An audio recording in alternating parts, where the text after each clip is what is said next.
ప్రియరక్షకుడైన యేసు ప్రభుల వారు మనలను మన కుటుంబాలను ప్రేమించి ఈ శిలువ ధ్యానాలలో 33వ దినంలోనికి మనందరినీ నడిపించి ఆయన స్తుతించి గణపరిచి ఆయన శ్రమానుభవాన్ని ధ్యానించే భాగ్యాన్ని మనకి ఇచ్చినందుకే మొదటిగా తండ్రి దేవుని కృతజ్ఞతాస్తుతులు చెల్లిస్తున్నాను. ఆయన ఆత్మతోనూ సత్యంతోనూ ఆరాధించడానికి కూడి వచ్చిన మీ అందరికి కూడా ప్రభుపెట్టి వందనాలు. అందరికి వందనాలు. దేవుడు మిమ్మల్ని మీ కుటుంబాలను మెండుగా దీవించి ఆశీర్వదించును గాక. ఈ దినముగా ఏర్పరచబడిన లేఖన భాగాలను మనం చదువుగా విన్నాం.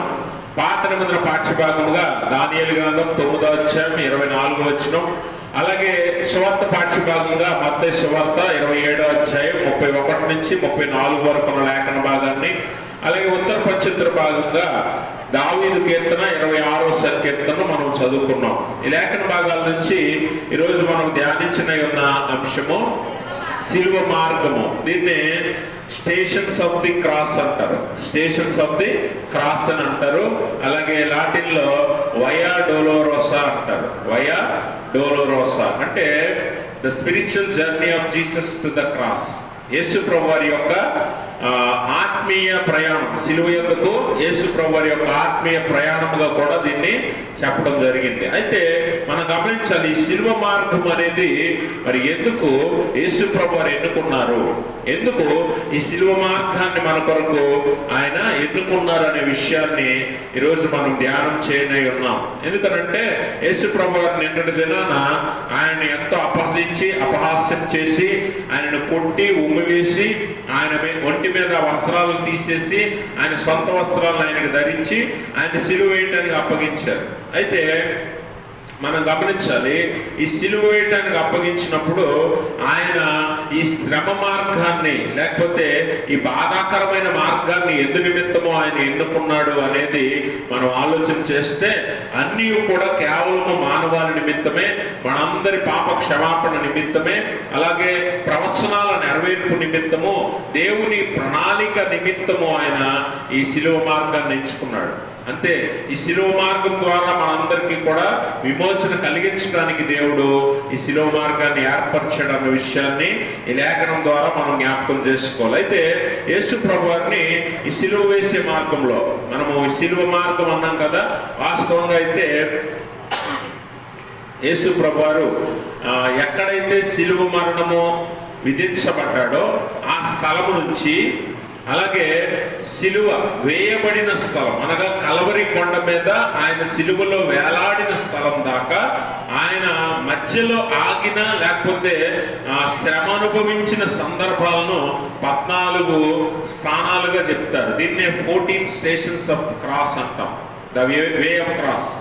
14 stations to the way of cross అంటారు. అంటే 14 స్థానాలలో ఆయన ఆగి ఆ శ్రమను అనుభవించాడు.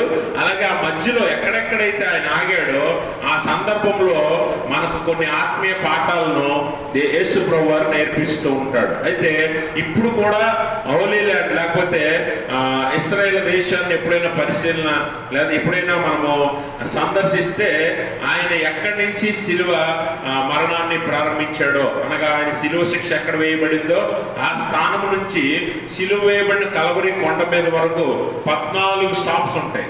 14 స్టాప్స్ ఉంటాయి. ఇప్పుడు మనము ఏదైనా ఊరు వెళ్ళాలనుకుంటే, ఇప్పుడు హైదరాబాద్ వెళ్ళాలి, ఎక్కడి నుంచి హైదరాబాద్ వెళ్ళాలి, గూడెం నుంచి హైదరాబాద్ మధ్యలో ఎన్నో స్టేషన్స్ వస్తాయి. అలాగే యేసుప్రభు వారు యెరూషలేము పట్టణంలో ప్రెటోరియం అనగా గవర్నర్ భవనం దగ్గర నుంచి శిలువ మరణం పొందిన కలవరి కొండ మీద వరకు ఈ మధ్యలో చాలా స్టేషన్స్ ఉన్నాయి. ఆయన ఆగినవి, ఆయన పడిపోయినవి, అలాగే ఆయన మనుషులతో మాట్లాడినవి. ఈ 14 స్టేషన్స్ ని ఏమంటామంటే క్రీస్తు ప్రభుల యొక్క ఆత్మీయ ప్రయాణం అంటాం. దీన్నే క్రీస్తు మార్గం లేదా శిలువ మార్గము అని అంటాం. ఈ మార్గంలో 14 స్థానాలు ఉన్నాయి. వాటిలో మొట్టమొదటిది ఏంటి అని అంటే యేసు ప్రభు వారు శిలువ మరణం పొందిన స్థలం, అంటే తీర్పు ఇచ్చిన స్థలం. ఏంటది? గవర్నర్ భవనం దగ్గర ఆయన్ను తీర్పు తీర్చారు కదా, అది మొదటి స్థానం. అది మొదటి స్థానం. రెండవది ఆయన సిలువెత్తుకున్న స్థానం. ఆయన సిలువెత్తుకున్న స్థానం. ఈ శిలువ మరణం అనేది ఎలాంటిదంటే, సౌండ్ పెట్టండి, ఈ శిలువ మరణము ఎలాంటిదనంటే ఇది పర్షియా చక్రవర్తులు విధించే భయంకరమైన శిక్ష. ఇది ఆ పర్షియా చక్రవర్తుల నుంచి రోమా సామ్రాజ్యము లేదా రోమా అధిపతులు దీన్ని అలవర్చుకున్నారు. క్రీస్తు పూర్వం 3వ శతాబ్దం నుంచి, అనగా యేసుప్రభు వారు పుట్టక మునుపు 300 సంవత్సరాల నుంచి రోమా ప్రభుత్వం వారు శిలువ శిక్ష వేస్తున్నారు. ఎవరికి వేస్తారంటే భయంకరమైన దొంగలకు, బందిపోట్లకు, నరహంతకులకు, అలాగే రోమా ప్రభుత్వానికి వ్యతిరేకంగా ఎవరైనా ఉద్యమాలు చేసినా, పోరాడినా, ఎవరినైనా రెచ్చగొట్టినా అలాంటి వారికి శిలువ శిక్ష వేసి రోమా ప్రభుత్వం వారు ఏం చేస్తారంటే ఎవరికైనా ఇలాంటి శిక్షే పడుతుంది. కాబట్టి రోమా ప్రభుత్వానికి ఎవరు వ్యతిరేకంగా ఏది మాట్లాడకూడదు, ఏమి చేయకూడదు, ప్రభుత్వం మీద తిరగబడకూడదని భయాన్ని ప్రజల్లో ఉంచడానికి ఈ శిలువ శిక్షను విధించడం జరిగేది. అయితే అలాంటి శిక్ష ఎలా విధిస్తారు? దానికి ఒక క్రమ పద్ధతి ఉంది. శిలువ శిక్షను విధించడానికి ఒక క్రమ పద్ధతి ఉంది.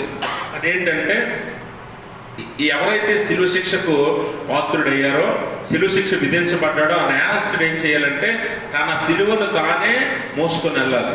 తన సిలువను తానే మోసుకొని వెళ్ళాలి. అయితే వాస్తవానికి కొంతమంది బైబిల్ పండితులు చెప్పేది ఏంటంటే, కొంతమంది పండితుల వాదన ఏంటంటే, యేసు ప్రభు వారు లేకపోతే సిలువ వేయబడిన ఏ వ్యక్తి అయినా ఈ నిలువు కమ్మి, అడ్డు కమ్మి, 2 కమ్మీలు ఉంటాయి కదా సిలువుకి, ఈ నిలువు కమ్మిని మోయరు. నిలువు కమ్మిని అక్కడే ఉంచుతారు, అడ్డు కమ్మిని మోసుకొని వెళ్ళాలి నేరస్తుడు. కొంతమంది బైబిల్ పండితులు ఏమంటారంటే ఇతర నేరస్తులకు అలాగా వేసి ఉండొచ్చు, కానీ యేసు ప్రభు వారికి మాత్రం మొత్తం సిలువంతా కూడా మోయించారు అని కొంతమంది పండితులు వాదిస్తారు. ఏదేమైనప్పటికీ ఆయన ఆ సిలువ కమ్మిని మోయటం అనేది చాలా బాధాకరం. ఎందుకనంటే అప్పటికే ఆయన శరీరం అంతా నలగొట్టబడింది, ఆయన శరీరంలో లోతైన గాయాలు తగిలాయి, అలాగే చాలా రక్తం పోగొట్టుకున్నాడు. కనుక ఆయన శారీరకంగా భౌతికంగా చాలా బలహీనంగా ఉన్నాడు. ఆయన ఆ కమ్మిని మోయటం చాలా కష్టం, లేదంటే ఆ సిలువను మోయటం చాలా కష్టం. ఎందుకంటే సిలువ ఇంచుమించు 80 నుంచి 150 కేజీలు బరువు ఉంటుంది. అంత బరువైన సిలువను ఎంతవరకు ఈ యెరూషలేము పట్టణం నుంచి గబని అవతల కల్వరి కొండ వరకు ఇంచుమించు ఒక 2-3 మైళ్ళు ఉండొచ్చేమో. అంత దూరము మరి యేసు ప్రభువు మోయాలి. వాస్తవానికి ఆ త్రోవ ఎలాంటిదంటే, సిలువ మార్గం ఎలాంటిదంటే, ఈ యెరూషలేము పట్టణం నుంచి కల్వరి కొండ మీదకి త్రోవ ఎలాంటిదనంటే రాళ్లతో, రప్పలతో, ముళ్ళతో ఉంటుంది, ఎగుడు దిగుడుగా ఉంటుంది అనమాట. అటువంటి మార్గం గుండా ఆయన మోసుకెళ్ళాలి. అలాంటి శ్రమ మార్గాన్ని ఎందుకు యేసు ప్రభువు ఎంచుకున్నాడంటే మనందరి నిమిత్తం అనే విషయాన్ని ఈ లేఖనంలో మనం అర్థం చేసుకోవచ్చు. అయితే ఆ సిలువను మోసుకుంటూ ఆయన వెళ్తూ ఉన్నాడు. కాబట్టి ఆయన సిలువ ఎత్తుకున్న స్థానం రెండవది. మొట్టమొదటిది ఆయనకు సిలువ శిక్ష విధించబడిన స్థానం, రెండోది ఆయన మీద సిలువ మోపబడిన స్థానం, మూడోది కొంత దూరం సిలువ మోసుకొని ఆయన కొంత దూరం వెళ్ళాడు, వెంటనే పడిపోయాడు. మొట్టమొదటిసారి యేసు ప్రభు వారు కింద పడ్డాడు సిలువ పట్టుకొని. సిలువ మోస్తూ మొట్టమొదటిసారి యేసు ప్రభు వారు కింద పడిపోయాడు. తర్వాత లేచి ఇంకొంచెం దూరం వెళ్ళిన తర్వాత యేసు ప్రభు వారు తన తల్లిని కలిశాడు. అదొక స్థలం. తన తల్లిని కలిశాడు. తన తల్లి ఎంత గుండె పగిలేలా బాధపడుతుందో, ఏడుస్తుందో ఆమెను చూసి యేసు ప్రభు వారు ఆమెను ఆదరించాడు, ఓదార్చాడు. ఓదార్చిన తర్వాత 5వ స్థానం ఏంటంటే ఇక్కడ మనం ఈ లేఖనంలో చదువుకున్న కురేనీయుడైన సీమోను వస్తాడు. కురేనీయుడైన సీమోను చూడండి 32వ వచనంలో, వారు వెళ్ళుచుండగా కురేనీయుడైన సీమోను అని ఒకడు కనబడగా ఆయన సిలువ మోయుటకు అతనిని బలవంతము చేసిరి. గమనించాలి, ఇక్కడ బలవంతము చేసిరి అనే మాట ఉంది. కురేనీయుడైన సీమోను త్రోవ మధ్యలో వారికి ఎదురయ్యాడు. అంటే యేసు ప్రభు వారినే కాదు కానీ ఎవరిని సిలువేసినా అక్కడున్న ప్రాంత యూదులందరూ కూడా వచ్చి చూస్తారు. యూదులందరూ కూడా వచ్చి చూస్తారు. ఎందుకనంటే ఆ సిలువ ఎలా వేయబడుతుందో, వాడు ఎన్ని బాధలు పడుతున్నాడో, ఆ సిలువ వేయబడిన నేరస్తుడు ఎంత ఘోరంగా చంపబడుతున్నాడో చూడటానికి అందరూ వస్తారు. ఈ రోమా సైనికులు కూడా ఏం చేస్తారంటే ఆ సిలువ వేయబడిన ఖైదీని కేవలం మోయించి తీసుకెళ్ళడమే కాదు కానీ వికృతమైన చేష్టలు చేస్తారు. పట్టటము, లేకపోతే హింసించటము, కాళ్ళతో తన్నటము, ఇలా చేసి ఆ సిలువ మోసే వ్యక్తిని ఇంకా హింసిస్తారు. ఆ హింసను చూసి లోపల ప్రజలందరూ కూడా భయపడతారు. అంటే రోమా ప్రభుత్వానికి ఎవరు వ్యతిరేకంగా ఏం మాట్లాడకూడదు, రోమా ప్రభుత్వానికి ఎదురు తిరగకూడదు అని చెప్పి భయము ప్రజల్లో ఉండాలని రోమ సైనికులు ఏం చేస్తారంటే సిలువ వేయబడిన వ్యక్తిని బహుగా హింసిస్తారు. అంతగా హింసించి ఆ త్రోవ మార్గం కూడా తీసుకుని వెళ్తారు. అలా తీసుకుని వెళ్తున్న క్రమంలో కురేనీయుడైన సీమోన్ ఎదురయ్యాడు. అతన్ని పట్టుకుని వీరేం చేస్తారు, బలవంతం చేస్తారు. ఎందుకనంటే అప్పటికే యేసు ప్రభువారు మూర్ఛిల్లిపోయే పరిస్థితిలో ఉన్నాడు. ఎందుకంటే భౌతికంగా చాలా రక్తం పోయింది, ఆయన మంచినీళ్ళు కూడా తాగలేదు, ఏమీ భుజించలేదు. ఎప్పటి నుంచి? ముందు రోజు రాత్రి గెత్సెమనే తోటలో ఎప్పుడైతే ఆయన బంధించారో అప్పటి నుంచి ఇప్పటిదాకా ఆయన ఏమీ ముట్టుకోలేదు, ఆహార పానీయాలు ఏమీ ముట్టుకోలేదు. శరీరం అంతా డీహైడ్రేట్ అయిపోతుంది. ఎందుకంటే రక్తం పోయింది. రక్తం పోగా మన శరీరం అంతా దాహంతో నిండిపోద్ది, అలాగే నీరు అవసరం శరీరానికి కదా. కాబట్టి ఆయన శరీరం అంతా డీహైడ్రేట్ అయిపోతుంది. దానికి మించి ఆయన కొట్టిన దెబ్బలు, లేకపోతే ఆయన పడిన హింస అన్ని కూడా ఆయన భౌతికంగా బలహీనపరిచేస్తాయి. అందుకని ఆయన మూర్ఛిల్లిపోయే ప్రమాదం ఉందని సైనికులు గమనించి త్రోవ మధ్యలోనే చనిపోతాడేమో, శిలువ శిక్ష వేయకుండానే చనిపోతాడేమో అని ఆయనకు బదులుగా కురేనీయుడైన సీమోన్ను బలవంతం చేస్తారు. అయితే ఈ కురేనీయుడైన సీమోన్ను ఎందుకు బలవంతం చేస్తారు? ఈ కురేనీయుడైన సీమోన్ ఎవరు అనేది మనం ఆలోచన చేస్తే, ఈ కురేనీయుడైన సీమోన్ను మనం ఆలోచన చేస్తే, ఈయన కురేని అనగా బైబిల్లో కురేని అనే పట్టణం ప్రాంతము ఇప్పుడు ప్రజెంట్ ఉన్న పట్టణాల్లో ఆఫ్రికా ఖండంలో లిబియా దేశానికి ఆ పేరు, లిబియా దేశానికే ఆ పేరు. కురేని అనే ప్రాంతానికి ఇప్పుడున్న పేరేంటి? లిబియా. ఆఫ్రికా దేశంలో లిబియా అనే ప్రాంతం నుంచి వచ్చిన వాడుగా ఉన్నాడు. ఎవరు? ఈ సీమోన్, కురేనీయుడైన సీమోన్. ఇతడు మరి మనం గమనిస్తే యేసు ప్రభువారి సిలువ మోయటానికి ఆయన బలవంతం చేశారు. ఈ పేరు మేము గమనిస్తే లిబియా అనగా ఆఫ్రికా దేశస్థులు అయినప్పటికీ మనం ఆయన పేరును గమనిస్తే సీమోన్ అనే పేరు ఉంది కాబట్టి ఖచ్చితంగా యూదుడై ఉండాలి. అవునా? ఖచ్చితంగా యూదుడై ఉంటాడు. అయితే ఆఫ్రికాలో ఆ ప్రాంతంలో వలస వెళ్ళిపోయిన వాడిగా ఉండుండొచ్చు. అయితే అతను దేనికి వచ్చాడు మరి యెరూషలేము అని అంటే, పస్కా పండుగ ఉంది. యూదులు ఎక్కడున్నా కూడా పస్కా పండుగ సమయానికి యెరూషలేము పట్టణానికి రావటము సాంప్రదాయం. కనుక పస్కా పండుగకు వచ్చిన యూదుడైనటువంటి కురేనీయుడైన సీమోన్ని వారు ఏం చేశారు? బలవంతం చేశారు. ఎందుకు బలవంతం చేశారంటే, వాస్తవానికి యూదుల్ని రోమీలు పరిపాలిస్తున్నారు. రోమీల పరిపాలనలో యూదులు వారి కింద ఉన్నారు, అంటే వారికి బానిసలుగా యూదులు ఉన్నారు. కాబట్టి రోమ సాంప్రదాయం ఏంటంటే, ఒకవేళ ఏ సైనికుడైనా లేకపోతే రోమీయుడు ఎవరైనా సరే ఈ యూదులను ఏ విషయంలోనైనా బలవంతం చేయొచ్చు. అంటే నా బరువు మొయ్యి, నా వస్తువులు మొయ్యి, లేకపోతే నాతో అక్కడ వరకు తోడురా అని వారు అడిగితే తప్పక యూదులు వెళ్ళవలసిందే. లేకపోతే ప్రభుత్వానికి వ్యతిరేకంగా వారు ఉన్నారని చెప్పి వారిని శిక్షకు పాత్రులను చేస్తారు. అందుకని యూదులు బలవంతం చేయగానే వారితో వెళతారు. యేసు ప్రభువు కూడా అంటాడు కదా, నిన్ను ఎవడైనా 1 మైలు దూరం రమ్మని బలవంతం చేస్తే వానితో 2 మైళ్ళు వెళ్ళమని ఎందుకు చెప్పాడు తెలుసా శిష్యులతో యేసు ప్రభువారు?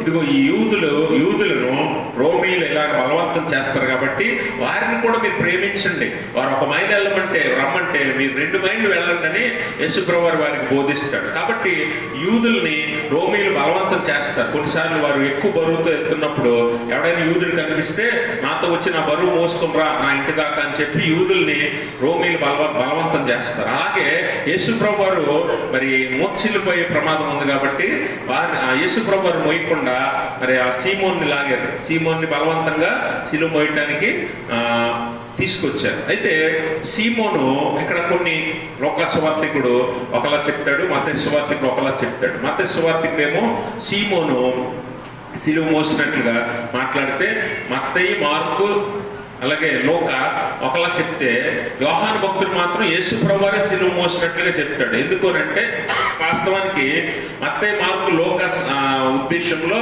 అలాగే యోహాను ఉద్దేశము రెండు ఒకటే, ఇద్దరు ఉద్దేశాలు ఒకటే, కానీ రాయటం మాత్రం వేరుగా రాస్తారు. ఎందుకనంటే మత్తయి, మార్కు, లోకా రాసిన మాటలు ఏంటంటే, ఆయన సిలువ మోస్తున్నప్పుడు ఆయనకు సహకారముగా కురేనీయుడైన సీమోను కొంత దూరం మోసి ఉండొచ్చు అని కొంతమంది పండితులు చెప్తూ ఉన్నారు. కొంత దూరం మోసి ఉండొచ్చు, తర్వాత మళ్ళీ యేసు ప్రభువారి మీద సిలువను ఎత్తి ఉండొచ్చు అని.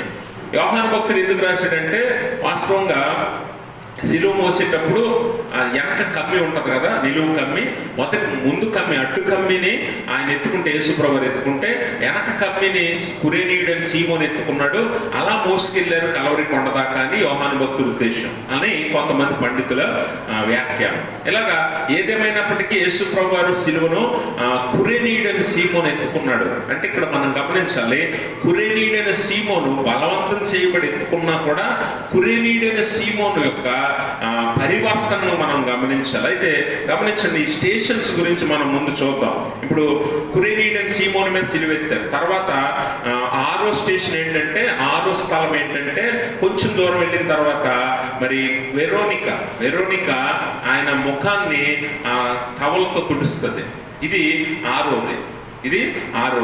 అంటే ఎందుకనంటే యేసుప్రభువారు సిలువ వేయబడడం చాలా మంది బాధాకరమైన విషయంగా ఎంచారు.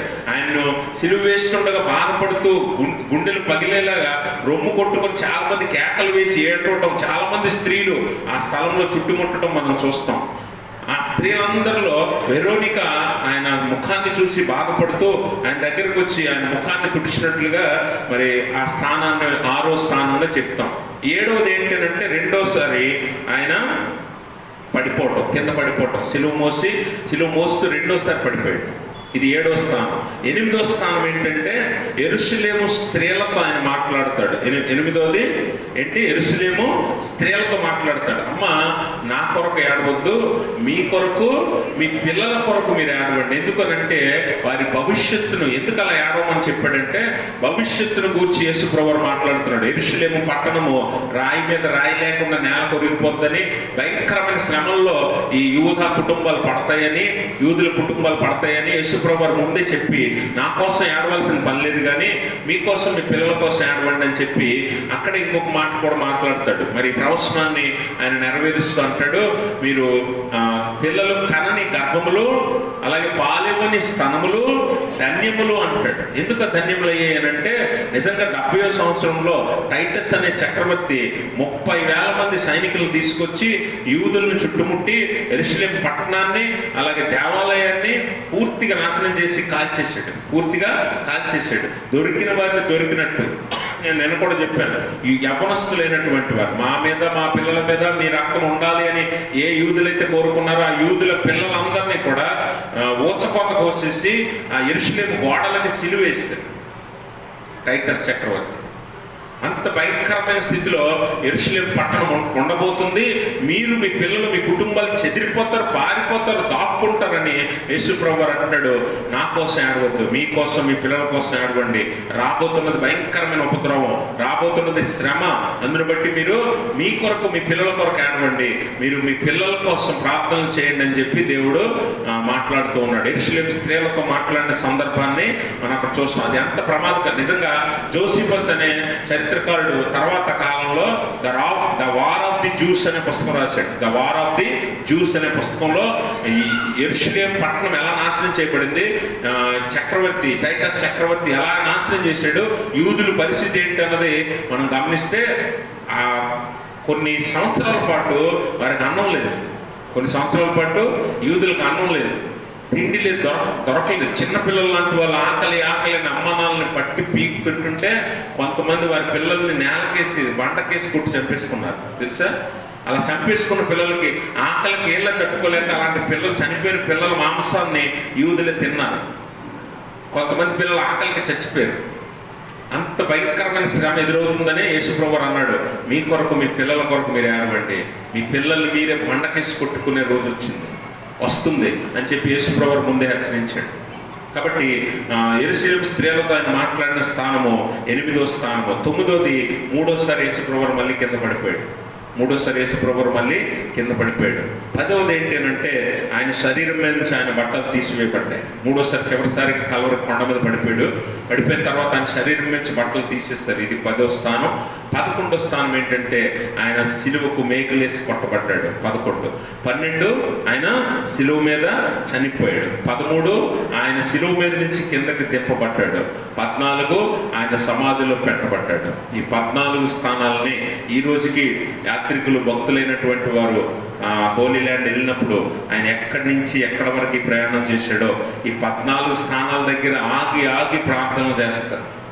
అందుకే దీన్ని ఏమంటారంటే spiritual journey of Jesus Christ to the cross. సిలువ మార్గానికి, సిలువకు యేసు ప్రభువు చేసిన ఆత్మీయ ప్రయాణంగా దీన్ని చెప్తారు. ఈ 14 స్థలాల్లో ఆగి ఆగి ప్రార్థనలు చేస్తారు. దేవుడు మన కోసం పొందిన శ్రమలు, మన కోసం అనుభవించిన బాధలు, మన కోసం అనుభవించిన అవమానాలన్నింటినీ ఆ స్థానాల్లో ఆగి వారు జ్ఞాపకం చేసుకుంటారు.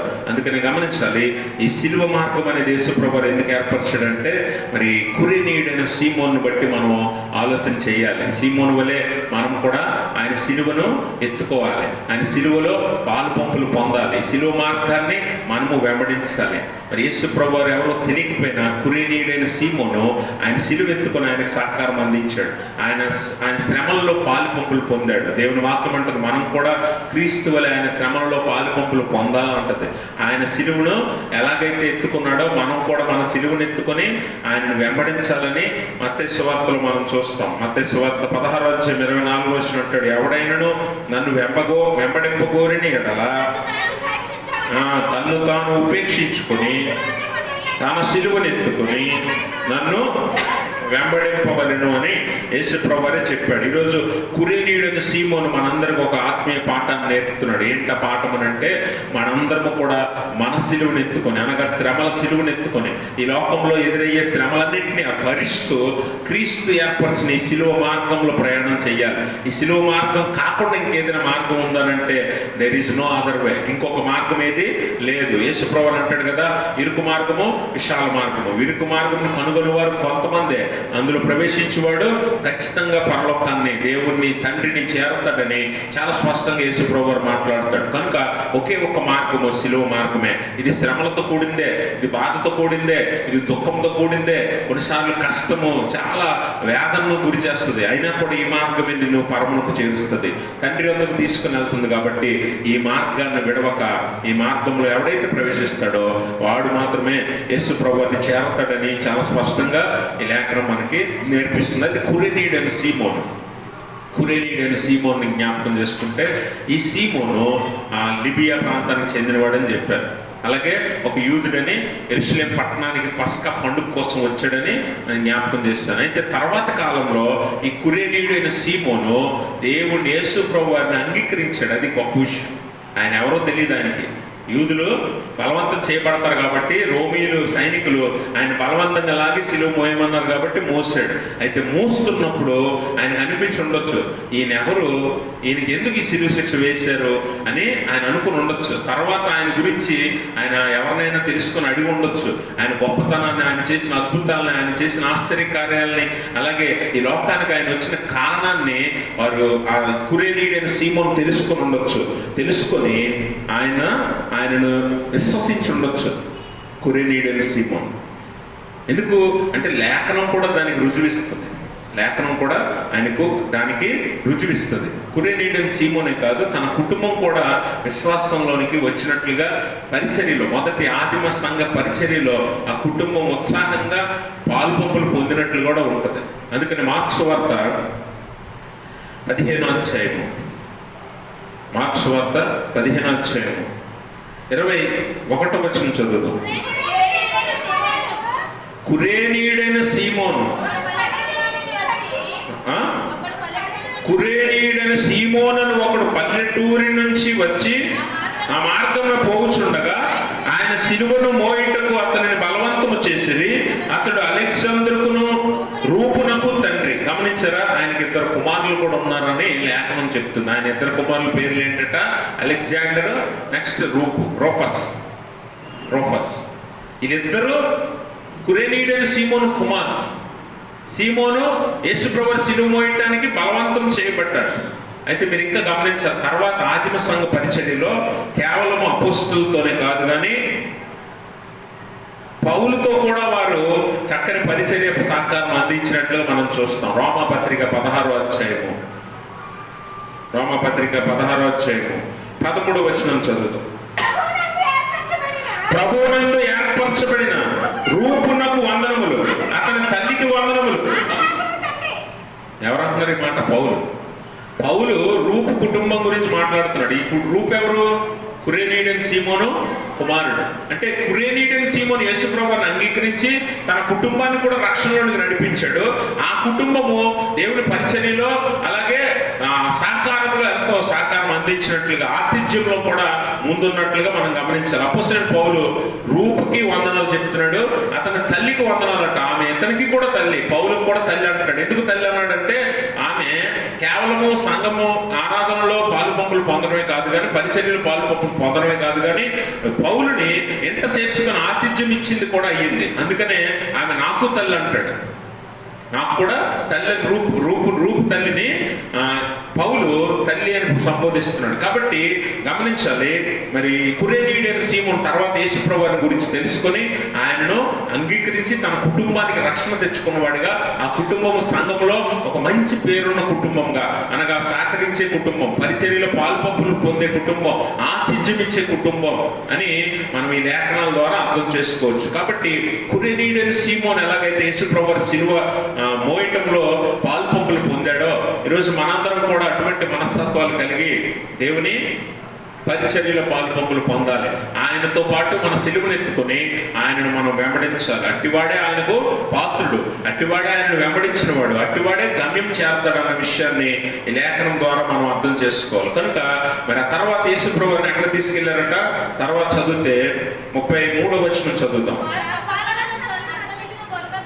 వారు కపాల స్థలమును అంతమించు గొల్గొతా అనబడిన చోటికి వచ్చి చేదు కలిపిన ద్రాక్షరసమును ఆయనకు త్రాగనిచ్చిరు గాని ఆయన దానిని రుచి చూచి త్రాగనొల్లకపోయారు. గమనించాలి, ఇక్కడ మనము ఆయన గొల్గొతా అనే స్థలానికి తీసుకుని వెళ్ళాడు. ఈ గొల్గొతా ఎక్కడ ఉంటుందంటే యెరూషలేము పట్టణానికి కొన్ని మైళ్ళ దూరంలో, అనగా కొంచెం దూరంలో ఉంటుంది.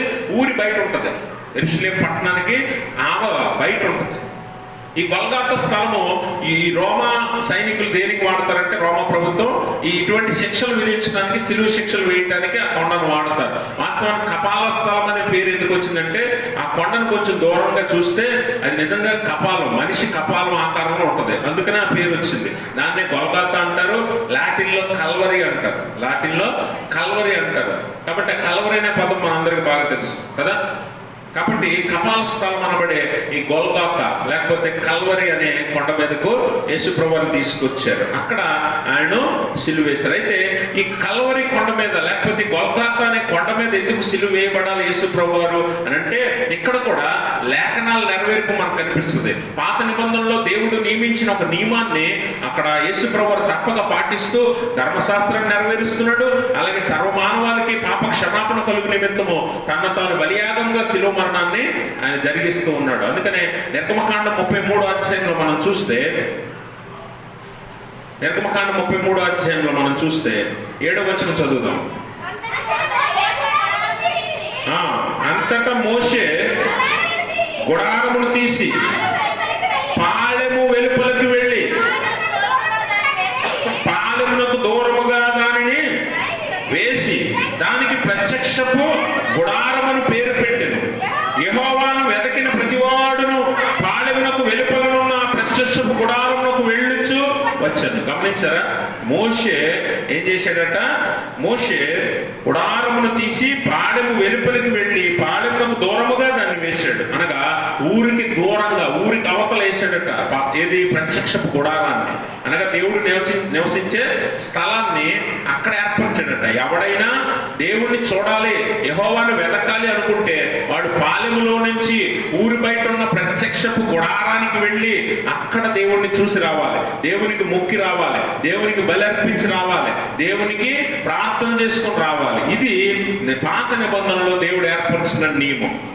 అందుకని యేసుప్రభువు కూడా యెరూషలేము పట్టణానికి అవతల గవిని బయట ఆయన సిలువ వేయబడ్డాడు. ఎవడైనా ఆయన చూడాలంటే, ఆయన్ను అనుభవించాలంటే, ఆయన సన్నిధిని అనుభవించాలంటే ఈ పట్టణంలో నుంచి, అనగా నీవున్న స్థలం నుంచి ఆయన ఉండే స్థలానికి వెళ్ళాలి. అదే సిలువ మార్గము అన్న విషయాన్ని ఈ లేఖనం ద్వారా దేవుడు తెలియజేస్తున్నాడు. కనుక ఆయన గవిని బయట ద్రాక్ష తోట గురించి యేసుప్రభువు ఒక ఉపమానం చెప్తాడు కదా. ఒక ద్రాక్ష తోట యజమానుడు దాన్ని కాపులకు గుత్తకిచ్చి దేశాంతరం వెళ్ళినట్లుగా ఆ దేశాంతరం వెళ్ళిన యజమానుడు మొదట దాసులను పంపించాడు. కాపులు ఏం చేశారు? ఒకరిని కొట్టారు, ఒకరిని హింసించారు, ఒకరిని చంపారు. తర్వాత నా ప్రియ కుమారుని పంపిస్తే వారు సన్మానిస్తారేమో అనుకొని తన కుమారుని పంపిస్తే ద్రాక్ష తోట కాపులు ఏం చేశారట, ఇప్పుడు వచ్చిన వాడు ముందు వచ్చిన వాడు దాసులు, ఇప్పుడు వచ్చేవాడు యజమానుడు, ఇప్పుడు యజమానుడికి వారసుడు అవుతాడు కుమారుడు కాబట్టి అని కుమారుని చంపి ద్రాక్ష తోట అవతల పడవేసను అని ఉపమానం యేసుప్రభువు ముందే చెప్పాడు. ఈ ఉపమానం ఇదిగో దీనికోసమే. అందుకని యూదులు దేవుడు ఎవరికైతే రాజ్యాన్ని ఇవ్వాలనుకున్నాడో ఆ యూదులే యేసుప్రభువు దేవుని కుమారుడుగా వచ్చిన యేసుప్రభువుని మెస్సీయని ఏం చేశారట, చంపి ఊరి గవిని బయట అవతల ఆయన్ని చంపారు, సిలువ వేశారు. కాబట్టి మనం గమనించాలి, ఆయన లేఖనాల నెరవేర్పుగా ఆయన ఊరి అవతల అనగా గవిని బయట పాళెం అవతల సిలువ వేయబడ్డాడు. దాన్ని నెరవేరుస్తూ ఎవడైనా ఆయన వెతకాలనుకుంటే, ఆయన సన్నిధిని అనుభవించాలనుకుంటే ఈ సిలువ మార్గం గుండా ఆ కల్వరిని లేదా ఆ సిలువను చేరితే ఖచ్చితంగా వారు దేవుణ్ణి అనుభవిస్తారు, దేవుని సన్నిధిని పొందుతారన్నది ఈ లేఖనం యొక్క ఉద్దేశం. అందుకనే యేసుప్రభువు సిలువ బయట వేయబడ్డాడని లేఖనం తెలియజేస్తున్నారు. అలాగే ద్వితీయోపదేశ కాండంలో కూడా ఒక మాట ధర్మశాస్త్రంలో రాయబడి ఉంటుంది. 21వ అధ్యాయము 23వ వచనంలో మనం చదివితే, మాను మీద వేలాడిన వాడు చదవండి,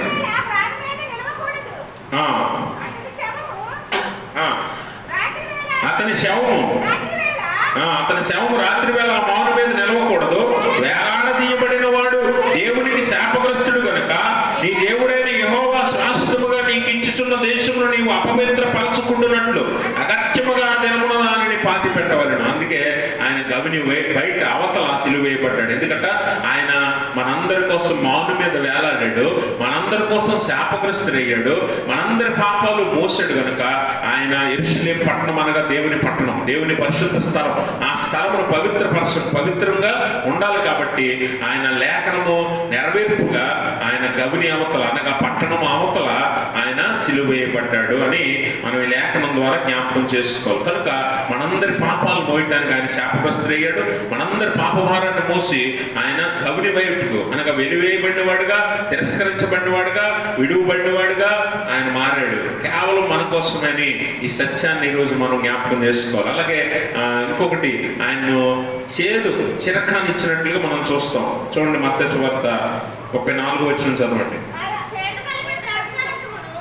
చేదు కలిపిన ద్రాక్షారసము ఆయనకు త్రాగనిచ్చిది కానీ ఆయన దానిని రుచి చూసి, గమనించాలి ఇక్కడ ద్రాక్షారసం, చేదు కలిపిన ద్రాక్షారసం లేదా చిరక, మనం అంటాం చిరక, పాడతాం కదా పాట, చేదు చిరకాను త్రాగనిచ్చిరి. అంటే ఈ చిరక ఎందుకు ఇస్తారంటే, వాస్తవంగా రోమ సైనికులు మరి మరణశిక్షకు, శిలువ శిక్షకు అప్పగించబడిన ఖైదీలు వారి నొప్పిని, బాధను మర్చిపోవడానికి మత్తు కలిపిన ఈ చిరకాన్ని ఇస్తారు లేదా ద్రాక్షరసాన్ని ఇస్తారు. ఎందుకంటే నొప్పి తెలియకూడదు. అప్పటికే శరీరం అంతా మరి తూట్లు అయిపోద్ది, శరీరం అంతా కొల్లబడబడుతుంది, శరీరం అంతా జల్లెడి చేయబడుతుంది, మరి కొరడా దెబ్బలతో శరీరం అంతా చీల్చబడుతుంది, దున్నబడుతుంది. కాబట్టి ఆ నొప్పి తట్టుకోలేక చాలా మంది శిలువ మరణానికి ముందే చనిపోతారు. అలా చనిపోకూడదు కాబట్టి నెమ్మదిగా వారిని శిలువ మీదకి తీసుకెళ్లి ఆ చిరకను తాగిస్తారు. ఆ బాధ నొప్పిలో వారు మరణం అవుతారు. కాబట్టి అలాగా నొప్పి తెలియకుండా చనిపోవాలని. కానీ యేసుప్రభువు వారు ఏం చేశాడంటే,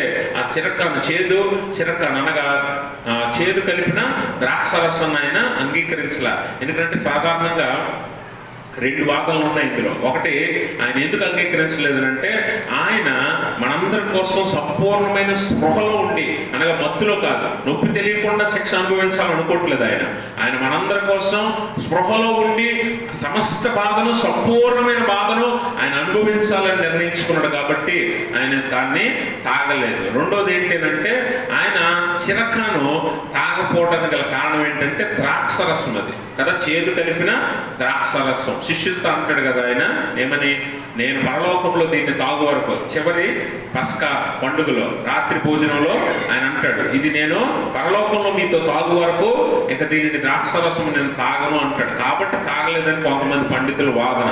అయితే వాస్తవంగా ఆయన ఎందుకు అంగీకరించలేదని అంటే, మన కోసం ఆయన శ్రమానుభవాన్ని పొందాలి, సంపూర్ణంగా ఆయన అనుభవించాలి. ఆయన స్పృహ లేకుండా అది అనుభవించకూడదు. ఆయన తెలిసి అన్ని బాధలు మన కోసం అనుభవించాలని ఆయన వద్దన్నాడు. ముఖ్యంగా ఇంకొక మాట ఏంటంటే, ఆయన గెత్సెమనే తోటలో ప్రార్థన చేస్తాడు తండ్రికి. ఏమని? తండ్రి, నీ చిత్తమైతే ఈ గిన్నె నా యొద్ద నుండి తీసివే, లేని ఎడల నీ చిత్తమే నెరవేరును అంటాడు. ఈ గిన్నె ఏ గిన్నెట? శ్రమల గిన్నె. ఆ గిన్నెలోడు దాన్ని తాగాలి. కాబట్టి ఈ గిన్నె, మనుషులు ఇచ్చే ఈ గిన్నెలోడు దాన్ని తాగలేదని మనం అర్థం చేసుకోవాలి. మన కోసం ఆ శ్రమల గిన్నెని ఆయన ఎత్తుకున్నాడు. అందుకే ఈ శ్రమల మార్గాన్ని, శిలువ మార్గాన్ని ఆయన ఎంచుకున్నాడు. మన కోసమే అన్న సత్యాన్ని మనం గమనించాలి. కాబట్టి గమనించండి ప్రభునందు ప్రియమైన స్నేహితులారా, మనము ఈ శిలువ మార్గాన్ని ఎప్పుడైతే మనం కూడా ఆశ్రయిస్తామో, అప్పుడు మనం కూడా ఆయన శిలువ మార్గంలో దాచించిన మేళ్ళన్నీ మనం పొందుతాం. అందుకే ఈ శిలువ మార్గంలో ఆయన ఎన్నో అద్భుతాలు చేశాడు తెలియకుండా. అంటే అక్కడ ఉన్నవారు చాలా మందికి అర్థం కాకపోవచ్చు, కానీ యేసు ప్రభు వారు ఈ శిలువ మార్గం ఎందుకు ఎన్నుకున్నాడు అన్నది వాక్యాన్ని ఎరిగిన వారు, దేవుడిని ఎరిగిన వారు అర్థం చేసుకోగలరు. ఎందుకనంటే ఆయన శిలువ మార్గంలో మన కోసం ఎన్నో మేలులు దాచించాడు. మొట్టమొదటిది, నీ పాప భారం అంతా తీసేసాడు. 103వ కీర్తన 12వ వచనం అంటాడు కదా, ఆయన భూమికి ఆకాశము పడమటికి తూర్పు ఎంత దూరము, ఆయన మన అతిక్రమములను మనకంత దూరపరిచాడు. అంటే నీ పాపమంతా కూడా నీకు అంత దూరపరిచాడట, సంపూర్ణంగా తీసేసాడు ఈ శిలువ మార్గంలో. ఆయన ఎత్తుకోకపోతే నీ పాపం నీతోనే ఉంటుంది. దానివల్ల వచ్చే జీతం నువ్వే పొందాలి. కాబట్టి నువ్వు అలా పొందకూడదు. కాబట్టి నీ పాపాన్ని నీకు దూరపరిచాడట శిలువ మార్గంలో. రెండవది ఏంటంటే, దేవుడితో నిన్ను సమాధానపరిచాడు. ఎందుకంటే పాపం చేసి దేవుడితో ఉన్న సంబంధాన్ని పోగొట్టుకున్నాం మనం. ఆదామవ్వలు దేవుడితో సంబంధాన్ని పోగొట్టుకున్నారు కదా. దేవుడికి వారితో మాట్లాడకుండా వారిని ఏదైతే తోటలో తరిమేసినట్లుగా మనల్ని కూడా మన పాపాలు దేవుడితో కలవకుండా చేస్తున్నాయి.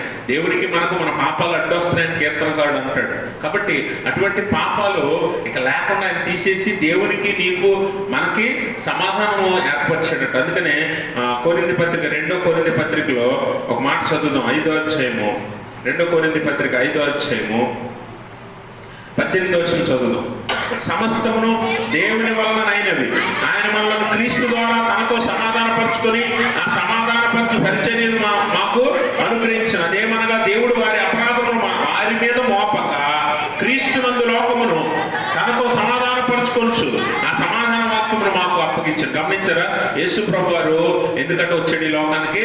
మన అపరాధములు, పాపములు మన మీద మోపకుండా ఆయన మోయడానికి, తద్వారా దేవుడితో మనల్ని సమాధానపరచడానికి, క్రీస్తు ద్వారా మనల్ని సమాధానపరచడానికి దేవుడు యేసు ప్రభు వారిని లోకానికి పంపాడు. కాబట్టి ఆయన దేవుడై ఉండి కుమారునిగా ఈ లోకానికి వచ్చిన కారణం ఏంటంటే, దేవుడితో మనకి సమాధానం ఏర్పరచడానికని. ఈ శిలువ మార్గంలో ఆ సమాధానం నీకు దొరుకుతుంది. ఈ శిలువ మార్గంలో నీకు నీ పాపాలు తీసివేయబడతాయి. మూడోది ఏంటంటే, అంధకార శక్తుల మీద, అలాగే అపవాది మీద నీకు విజయం ఇవ్వబడింది ఈ మార్గంలోనే. నీకు అంధకార శక్తుల మీద విజయం దొరుకుతుంది. ఎఫ్సీ పత్రిక 6వ అధ్యాయంలో అంటాడు, మనం పోరాడుతున్నది శరీరంతో కాదు, ఈ లోక నాదులతోను. ఎఫ్సీ పత్రిక 6వ అధ్యాయం 10వ వచనం చదవండి. తుదకు ప్రభు యొక్క మహాశక్తిని బట్టి ఆయన యందు బలవంతులై ఉండుడి. మీరు అపవాది తంత్రములను ఎదిరించిన శక్తిమంతులగునట్లు దేవుడిచ్చు సర్వాంగ కవచమును ధరించుకున్నది. ఏలైనగా మనం పోరాడిన శరీరులతో కాదు, కానీ ప్రధానులతోనూ అధికారులతోనూ ప్రస్తుత అంధకార సంబంధులకు లోకనాథులతోనూ ఆకాశ మండలమందున్న దురాత్మ సమూహములతో పోరాడుచున్నాం. గమనించరా, ఈ శిలువ మార్గంలోనే నీకు ఆ విజయాన్ని దేవుడిచ్చాడు. అపవాది శక్తుల మీద, అలాగే అపవాది మీద, అంధకార శక్తుల మీద నీకు విజయాన్ని ఇచ్చింది ఎవరు? యేసు ప్రభువు. అది ఎక్కడ దొరుకుతుందట? ఈ శిలువ మార్గంలోనే నీకు అది దొరుకుతుంది. అందుకే శిలువ మార్గాన్ని ఎంచుకోవాలి. ఎవడైనా నన్ను వెంబడింపకోని ఎడల తను తాను విపక్షించుకొని తన సిలువను ఎత్తుకొని నన్ను వెంబడించాలని యేసు ప్రభువు చెప్పిన ఆజ్ఞను బట్టి ఎవడైతే ఈ మార్గాన్ని ఎంచుకుంటాడో వాడికి అంధకార శక్తుల మీద, అపవాది మీద విజయాన్ని దేవుడు ఇస్తాడని ఈ లేఖనం ద్వారా మనకు తెలియజేస్తున్నాడు. అలాగే ఇంకొక ప్రాముఖ్యమైన విషయం ఏంటంటే, నిత్య జీవం అనే బహుమానం దేవుడు ఇచ్చాడు. వాస్తవంగా మన పాపాల వల్ల మనం పొందవలసిన శిక్ష మరణం. ఆ మరణం నుంచి మనల్ని తప్పించి బహుమానంగా దేవుడు ఈ శిలువ మార్గంలో మనకు ఉంచింది ఏంటంటే నిత్య జీవం అంట. అందుకనే మనం కొరింథీ పత్రిక, రోమా పత్రిక 6వ అధ్యాయము 23వ వచనంలో చదివితే, ఏలయనగా పాపం వల్ల వచ్చే జీతము మరణము, అయితే దేవుని కృపావరము మన ప్రభు అయిన యేసుక్రీస్తునందు నిత్య జీవం అంటాడు. అంటే వాస్తవానికి మనం పొందవలసిన పాపానికి వచ్చే జీతం ఏంటంట మరణం. అయితే యేసుక్రీస్తు ద్వారా మన ప్రభు అయిన యేసుక్రీస్తు మన దేవుడు మనకిచ్చిన బహుమానం ఏంటంట యేసుక్రీస్తు ద్వారా నిత్య జీవం. యేసుక్రీస్తు నిత్య జీవం నీకు ఎలాగిచ్చాడు? ఈ శిలువ మార్గం గుండా ప్రయాణం చేసి ఈ శిలువ మార్గంలో శిలువ మరణం పొంది నీకు నిత్య జీవాన్ని బహుమానంగా ఉంచాడు. కాబట్టి ఈ మార్గం ఎవడెంచుకుంటాడో వాడు నిత్య జీవానికి వెళ్తాడు అని చాలా స్పష్టంగా యేసుప్రభువారి శిలువ మార్గము, శిలువ మరణం మనకి నేర్పుతుంది. చివరిగా ఆయన మనందరినీ నీతిమంతులుగా మారుస్తాడు. ఎలా మారుస్తాడు? నీతిమంతులుగా మారుస్తాడు. ఎందుకు అంటే క్రీస్తే మనకు నీతి అయి ఉన్నాడు అన్నది ఈ లేఖనం మనకి తెలియజేస్తుంది. అందుకే 1 కొరింథీ పత్రిక 1:30 వచనం అంటాడు, 31వ వచనంలో ఏలయనగా అతిశయించువాడు ప్రభువునందే అతిశయింపవలెను అని రాయబడి ఉన్నది నెరవేరినట్లు దేవుని మూలముగా ఆయన మనకు జ్ఞానమును, నీతియు, పరిశుద్ధతయు, విమోచనమాయను. విమోచనం, జ్ఞానము, నీతి, పరిశుద్ధత, విమోచన. నీతి మనందరి నీతిమంతులుగా మార్చేసాడు. అంటే మన పాపముల వల్ల మనం మరణానికి పోవలసిన వారము, దేవునికి దూరం అయిపోయిన ఉన్న స్థితిలో ఉన్న మనము నీతిమంతులుగా మారిపోయాం. దేవునితో సమాధాన పడిపోయాం. దేవుడు మనతో మాట్లాడుతున్నాడు. దేవుడు మనతో జీవిస్తున్నాడు, మనతో నివసిస్తున్నాడు. అలాగే మన కోసం పట్టణాన్ని సిద్ధపరుస్తున్నాడు. ఆయనతో ఉండే భాగ్యాన్ని మనకి ఇచ్చాడు, నిత్య జీవాన్ని ఇచ్చాడు. ఇదంతా ఎక్కడ జరిగింది తెలుసా? శిలువ మార్గంలోనే జరిగింది. ఇదంతా శిలువ మార్గంలోనే దేవుడు నిర్ణయించాడు, సిద్ధపరిచాడు. అందుకే ఆ మార్గాన్ని ఎంచుకున్నాడు ఆయన. ఆ కష్టమైన మార్గం, శ్రమల మార్గం ఆయన ఎంచుకున్నాడు. ఎందుకనంటే ఆయన శ్రమ పడాలి.